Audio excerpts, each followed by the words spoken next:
The stars shimmered above Earth's atmosphere, a fragile testament to the quiet beauty of the cosmos. That serenity fractured when the Galactic Empire's fleet arrived.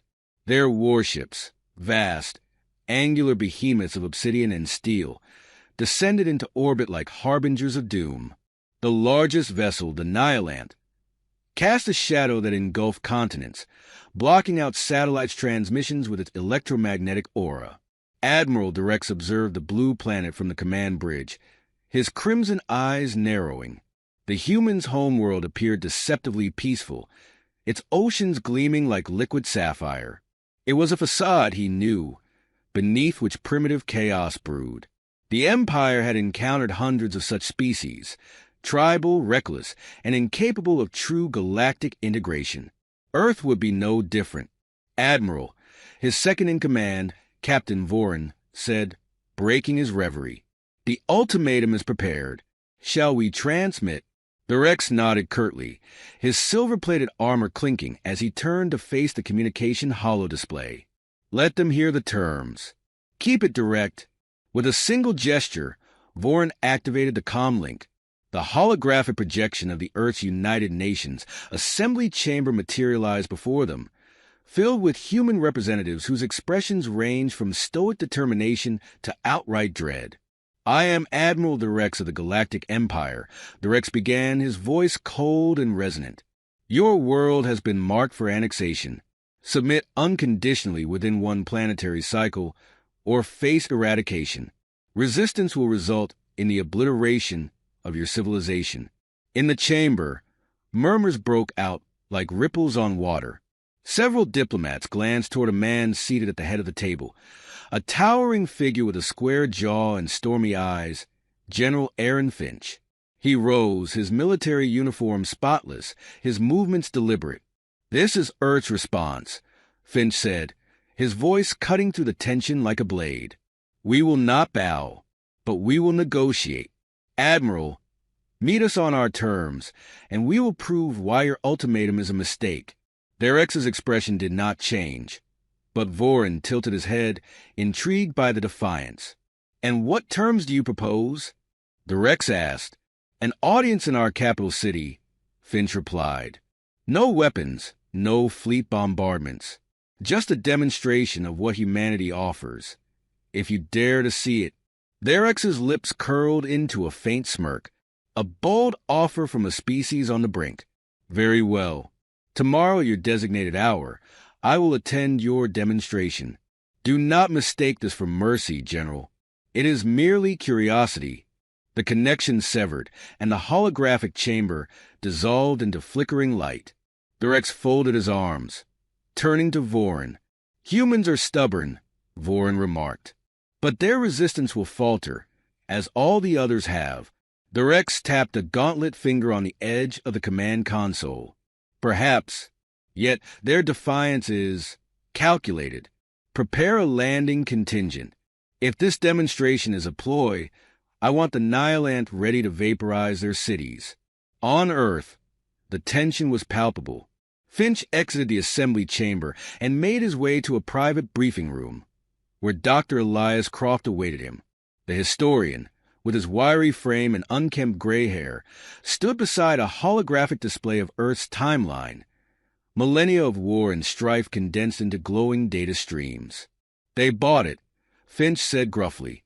Croft adjusted his glasses. "I told you they would. These aliens think we're desperate fools scrambling for survival. That's our advantage." Finch arched an eyebrow. "You better hope this library idea of yours works, Doctor. If it doesn't, billions die." Croft smiled faintly, though his eyes betrayed his nervous energy. "The library of atrocities will work. The AI simulations alone will unsettle them. Trust me, General. No species can walk through humanity's history of war and leave unscathed." Finch leaned against the table, his expression hard. "I don't trust anyone, Croft, least of all historians." Croft chuckled nervously, but wisely chose not to respond. As the clock ticked toward the appointed hour, humanity prepared for its strangest battle yet. The Antarctic fortress, housing the Library of Atrocities, was secured by Earth's most advanced defense systems. A contingent of elite soldiers stood ready, though their weapons were concealed under a pretense of peace. Finch and Croft arrived via stealth aircraft, joining a team of engineers calibrating the AI systems that would soon greet the Galactic delegation. "Everything set?" Finch asked. One of the engineers nodded. "The Archivist is running final diagnostics. It'll be ready." The Archivist, a towering AI construct shaped like a crystalline monolith, pulsed with faint blue light. Its voice, when it spoke, was smooth and dispassionate. "Diagnostics complete. All exhibits prepared. Awaiting visitors." Finch stared at the AI. "Make sure they're rattled. We need them shaken, doubting their every assumption." The Archivist's light flickered, as though in acknowledgement. "The horrors of humanity will speak for themselves, General." The appointed hour arrived. From the frigid skies, a sleek, black shuttle descended, its hull reflecting the pale light of the Antarctic ice. Finch and Croft stood at the entrance to the fortress, flanked by an honor guard. The Rex and Vorin emerged first, their imperial armor glinting, followed by several aides. The aliens' presence was imposing. Taller than most humans, their features sharp and their movements precise. "Welcome to Earth," Finch said, his voice steady. The Rex scanned the barren surroundings, his expression unreadable. "A cold reception. Fitting, perhaps." "Coldness suits what you're about to see," Croft interjected. The Rex's gaze shifted to Croft, assessing him briefly before speaking. "Let us proceed. I am eager to understand what humanity considers so compelling." As the group entered the fortress, the heavy doors sealed behind them, and the temperature shifted to a sterile coolness. The Archivist's crystalline form loomed in the central chamber, its voice resonating. "Welcome to the Library of Atrocities," it announced. "A curated history of humanity's greatest conflicts, engineered to enlighten and to warn." The Rex exchanged a glance with Vorin, skepticism evident. "Enlighten us, then. Show us what makes your species worth sparing." Finch's lips tightened. "Oh, you'll see. Let's begin." The air inside the library was still, charged with an unspoken tension. The Galactic delegation moved cautiously through the dimly lit corridors, their footsteps echoing against walls carved from polished obsidian. The space was vast, labyrinthine, and unnervingly quiet, save for the faint hum of the Archivist's crystalline core, pulsing faintly at the chamber's center. "This is your monument to war?" Admiral Rex asked, his tone edged with disdain. Finch, walking beside him, glanced sideways. "This is a testament to survival. Everything you see here is a fragment of what shaped us." Rex's crimson eyes narrowed. "Show me, then. If this is your species' great deterrent, let it speak for itself." At a subtle gesture from Finch, the Archivist's crystalline form brightened, its translucent surface alive with cascading streams of data. The AI's voice resonated, even and detached. "Welcome, visitors. You stand in the Library of Atrocities, a curated history of humanity's conflicts and their consequences. Our story begins with the dawn of civilization, where warfare was born from ambition, desperation, and fear. The chamber darkened momentarily, and holographic projections erupted into vivid life. The first exhibit unfurled before them, a simulation of Earth's ancient wars. The Battle of Kadesh materialized, soldiers clashing in brutal hand-to-hand combat, as the Archivist narrated. The earliest records of war depict the collision of empires. Bronze weapons clashed, strategies were forged, and alliances were broken. For survival, humanity learned to adapt, to outwit, and to endure. Vorin watched intently, his skepticism softening as the holograms shifted to the Roman legions, their formations precise, their conquest relentless. Siege engines launched boulders against fortified walls. Soldiers marched under blistering suns, and the air filled with cries of triumph and agony. "Primitive," the Rex muttered, though his gaze lingered on the coordinated ferocity of the ancient armies. "Primitive, perhaps," Croft said, stepping forward. "But every step forward in war taught us something new: how to build, how to destroy, how to endure. It's a history of trial by fire. The Rex said nothing, but his expression hardened as the holograms dissolved. The second exhibit began with a sudden, deafening explosion. A trench from World War I stretched across the chamber, and the stench of mud and fear seemed almost palpable. Soldiers huddled together in the dirt, their faces gaunt, rifles clutched in trembling hands. Artillery fire boomed in the distance, while mustard gas crept like a silent, unseen predator over the battlefield. "This is the First World War," the archivist intoned. "The so-called war to end all wars. It introduced mechanized slaughter on an industrial scale." Their X's jaw tightened as a soldier's holographic face twisted in agony, his comrades dragging him to a makeshift medical station where doctors worked frantically amidst the chaos. The Galactic delegation watched in stunned silence as tanks rolled over the battlefield, crushing anything in their path, while fighter planes exchanged fire above. "This is madness," Vorin whispered, his earlier confidence faltering. "Madness," Finch said coldly, "was all we had left when survival was no longer guaranteed." The scene transitioned seamlessly into the Second World War. The Normandy invasion unfolded, soldiers charging into machine gun fire, their blood staining the surf. A mushroom cloud erupted in the distance, its fiery brilliance casting a ghastly light on the alien delegation. The Rex turned to Finch, his voice low and sharp. "You obliterated entire cities with that weapon." Finch's face remained impassive. "We did what we had to. The stakes were survival or extinction. The same choice you're forcing us to make now." The third exhibit plunged into the Cold War era. The archivist displayed maps and statistics of proxy wars, propaganda campaigns, and an escalating arms race that held the world hostage under the threat of mutually assured destruction.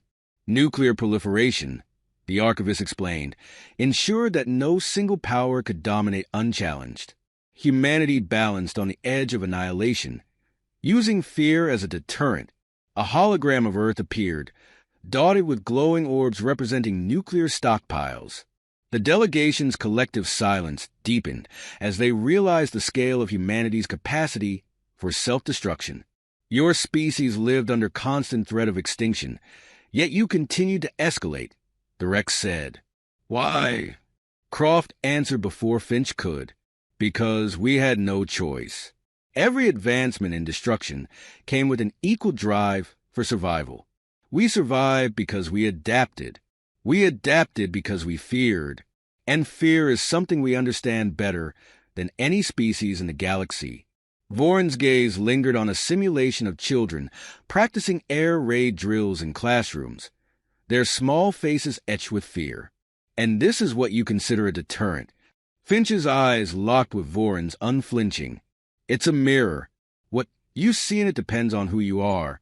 The final exhibit of the session unfolded. A montage of recent conflicts. Drone strikes illuminated night skies, while scorched landscapes bore the scars of prolonged warfare. Refugees trudged across barren wastelands, their faces hollow with despair. "This," the archivist concluded, "is the culmination of humanity's capacity for destruction and resilience. It is not merely war. It is adaptation, innovation, and survival at any cost." For a long moment, no one spoke. The silence was oppressive, broken only by the faint hum of the archivist. The Rex turned sharply to Finch. "You show us these atrocities as if they are something to be proud of. What you've demonstrated is your species' addiction to conflict, not its strength." Finch stepped closer, his voice low but deliberate. "What we've shown you is the cost of survival. You've mistaken resilience for weakness.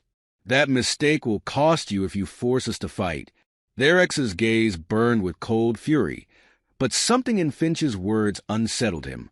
Beside him, Vorin remained uncharacteristically quiet, his earlier bravado replaced by a subtle unease.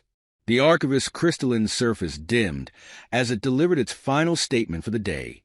"The atrocities you have witnessed are only the beginning. History is a weapon, Admiral. Choose carefully how you wield it." Finch gestured toward a side chamber. "There's more." But I think you've seen enough for now. Therex's lips pressed into a thin line. We will continue tomorrow. For now, I must reflect. The quarters assigned to the Galactic delegation were sparse but functional. Admiral Derex stood by the window, his crimson eyes fixed on the dark Antarctic expanse beyond the reinforced glass. For the first time in his storied military career, he felt the stirrings of doubt. Behind him, Captain Vorin leaned against the wall, arms crossed, his usual air of confidence replaced by a brooding silence. The atrocities they had witnessed echoed in his mind. The cries of soldiers in trenches, the chilling stillness of Hiroshima's aftermath, the unyielding tension of a world teetering on nuclear annihilation. This species, Vorin said finally, his voice low, they're not like the others we've conquered. There's something different. The Rex did not turn. Different? They are reckless, chaotic, and self-destructive. That is not different, Vorin. That is weakness. Vorin straightened, his tone sharpening. Weakness? Is it weakness to endure that much suffering and still stand defiant? To develop weapons capable of destroying not just enemies, but themselves and still hold the line? Therex's gaze remained fixed on the icy horizon. Their survival is coincidence, not strength.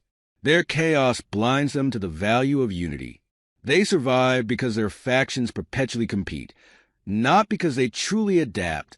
And yet, Vorin countered, stepping forward, their chaos has made them unpredictable. Every move they've made, this library, their willingness to bear their ugliest moments, shows they understand war in ways we don't. The Rex finally turned, his expression cold. We are conquerors, Vorin. War is in our nature, as it is in theirs. The difference is that we have mastered it. They wield it like fire, dangerous, uncontrolled, and ultimately consuming. In another part of the fortress, General Finch and Dr. Croft reviewed the day's events in a private chamber. Finch sat stiffly, his hands clasped, while Croft paced, his movements jittery with nervous energy. They're rattled, Croft said, though his tone carried little triumph. Therex's silence speaks volumes in Vorin. He looked shaken. Finch's voice was steady, almost monotone. Rattled isn't enough. They still think they can break us. That arrogance is their strength and their flaw. Croft stopped pacing, his expression troubled. You think they'll attack anyway? Finch's gaze was hard. They might, but they won't do it without hesitation now. And hesitation can be fatal in war. For a moment, silence settled between them. Then Croft spoke, his voice quieter. Do you ever wonder, Finch, if we're showing too much? If this library could backfire? Finch's lips pressed into a thin line. The truth is a weapon, Croft. It cuts both ways. The question is whether we can make them bleed before it cuts us. The Galactic delegation reconvened in their private chamber the following morning. The weight of the previous day's exhibits hung over them like a specter. The Rex sat at the head of the table, his armor gleaming in the harsh light, while Vorin and two aides occupied seats to his right. This demonstration, one of the aides said cautiously, it's designed to intimidate us. We should dismiss it for what it is. Propaganda. No, Vorin interjected sharply, drawing startled glances. It's more than propaganda. It's a warning. These humans, they don't just fight wars. They live them. Every aspect of their civilization has been shaped by conflict. The Rex regarded Vorin with a cool, calculating gaze. You sound impressed. I am cautious, Vorin replied, perhaps even concerned. Their history reveals a species that does not simply endure destruction, but evolves because of it. The Rex leaned back, his expression unreadable. Concern is not a strategy, Vorin. What do you suggest? That we retreat because they showed us ghosts of their past. Vorin hesitated, then leaned forward, his voice firm. I suggest we consider the possibility that defeating them may cost more than we're prepared to pay. The library has already shown us what they are willing to sacrifice for survival. They've mastered destruction, but they've also mastered the art of deterrence. Later that day, the delegation returned to the library for the next session. The archivist greeted them with his dispassionate voice. Welcome back. Today's focus will be the psychological toll of war. The chamber transformed again, this time into a stark hospital ward filled with wounded soldiers. Moans of pain echoed through the air, while medics rushed between beds, their faces lined with exhaustion. This, the archivist intoned, is the aftermath of conflict. For every victory, there are countless broken lives, bodies shattered, minds scarred. Holograms of children appeared next, their eyes wide with fear as they huddled in bombed-out ruins. A mother cradled a lifeless infant, her cries piercing the heavy silence. Civilian casualties, the archivist continued. Collateral damage. No war is without them. Therex's expression remained impassive, but Voron's jaw tightened. The delegation's aides exchanged uneasy glances. As the scene shifted again, the focus turned to propaganda and manipulation. Leaders rallying crowds with fiery speeches, shadowy figures orchestrating coups, and civilians turned against one another by lies. Psychological warfare, the archivist explained. Victory is not achieved through strength alone. It is achieved by breaking the will to resist. Croft, watching from the sidelines, whispered to Finch, "They're feeling it now. You can see it in their eyes." Finch's response was cold and clipped. "Good. Let them choke on it." The session concluded with a haunting montage. Fields of unmarked graves, entire cities reduced to rubble, and a solitary soldier staring into the distance, his expression hollow. "This is the cost of war," the archivist said, its crystalline surface dimming. "A cost humanity has paid, time and again. But we endure because we must. Survival is not a choice. It is an imperative." As the holograms faded, Derex turned to Finch, his voice low but tinged with anger. "You've shown us the cost, General, but you've yet to show us why it matters." Finch stepped closer, his gaze unyielding. "It matters because we've paid that cost more times than you can imagine, and if you push us, we'll make sure you pay it, too." The silence that followed was deafening. Derex turned abruptly and left the chamber, Voron and the aides following behind. As they walked through the fortress's cold corridors, Voron spoke softly. "They're not just survivors, Admiral. There's something else entirely." Derex didn't reply, but his rigid posture spoke volumes. Admiral Derex paced in the dimly lit chamber where the Galactic delegation had gathered for their final deliberations. A storm raged within him, his calculated veneer cracking under the weight of what they had witnessed. Captain Voron sat silently at the end of the table, his expression tight with unease. The aides shifted in their seats, exchanging uncertain glances. "We cannot ignore the implications," Voron said, breaking the tense silence. "They've shown us a history of unparalleled brutality, yes, but also unmatched resilience. No species we've encountered has endured this much and survived." Therex's voice was sharp, cutting through the room like a blade. "They are nothing more than opportunists, scavengers who thrive in chaos. Their endurance is not strength. It is desperation." Voron slammed his hand on the table, the sound reverberating. "And yet that desperation has made them capable of defeating anything thrown at them. Can't you see it? They've turned their suffering into a weapon. If we underestimate them, we will not lose," Derex snapped, his voice laced with icy conviction. "We are the Galactic Empire. Our fleets blot out suns. Our power is absolute." But his words rang hollow, even to himself. The delegation returned to the library for one final session. Finch and Croft awaited them, standing before the archivist's crystalline core, which glimmered with an ominous light. Finch's expression was unreadable, but Croft's nervous energy betrayed his anticipation. "You've seen enough," Finch began, his voice steady and commanding. "But there's one final truth you need to understand before you make your decision." Derex crossed his arms, his gaze steely. "Another exhibit? More tales of destruction." "Not destruction," Finch said, stepping forward. "Deception." At his signal, the archivist's core surged to life. projecting a kaleidoscope of data into the chamber. Historical records merged with simulations, creating a dizzying montage of war, survival, and innovation. But as the images blurred together, subtle inconsistencies began to emerge.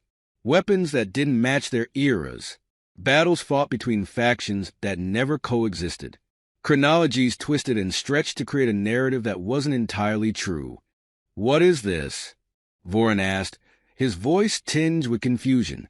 Finch folded his arms, his gaze piercing. "The library is real. The atrocities you've seen are real. But not all of them belong to us." Croft spoke up, his voice quieter but no less resolute. "Humanity's history is violent, yes, but it's also incomplete. The library was designed to amplify that violence, to create the illusion that we perfected war. In reality, it's part fact, part fiction, a calculated exaggeration."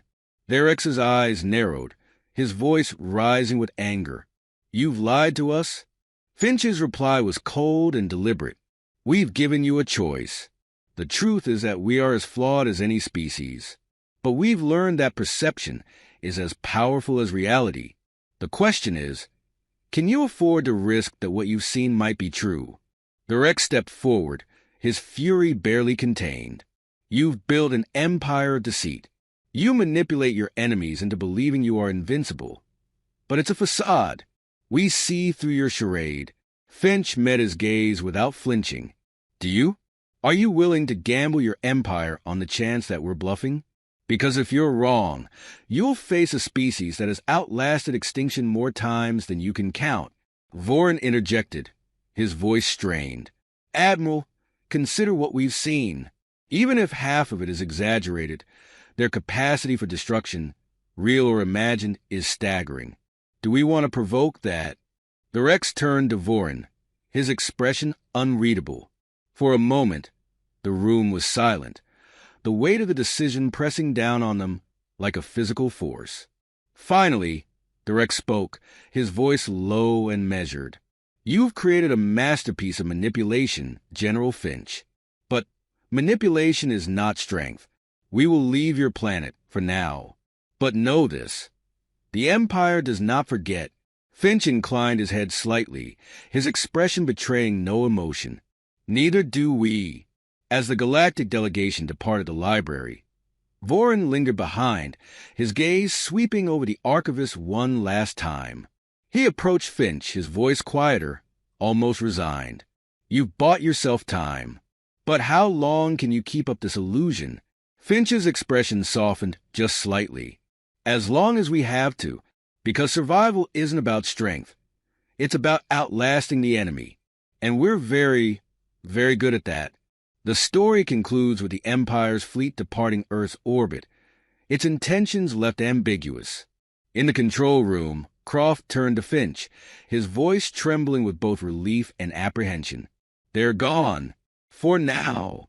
Finch nodded, staring at the holographic projection of the departing ships. "But they'll be back. And when they return, we'll be ready."